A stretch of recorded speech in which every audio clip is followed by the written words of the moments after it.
ازيكم يا شباب، عاملين ايه؟ كل سنه وانتم طيبين. فيديو النهارده اقول لك ايه احسن وجبه تاخدها وتنزل بعدها تتمرن. مش هتتعب في التمرين ولا بطنك هتوجعك، وهتديك باور كويس عشان تقدر تتمرن بشده عاليه. قبل ما نبدا ما تنساش تعمل لايك وفولو اكسبلور. شوف الفيديوهات اللي فاتت لو ما شفتهاش، ولو عندك اي سؤال سيبهولي في كومنت. يلا نبدا.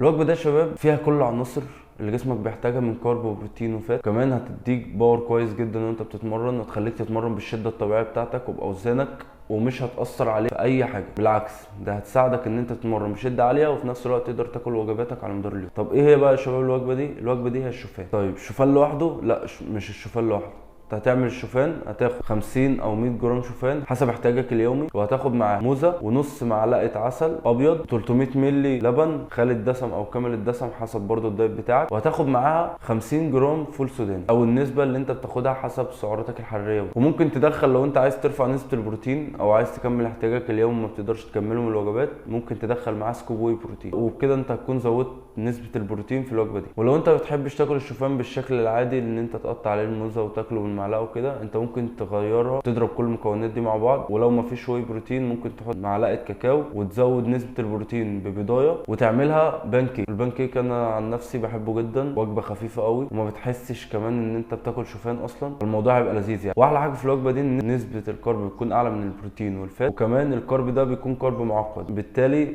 جسمك بيمتصه في وقت اطول، فبالتالي هيديك باور اكتر وانت بتتمرن. بس كده يا شباب، جرب الوجبه دي وادعي لي. سلام.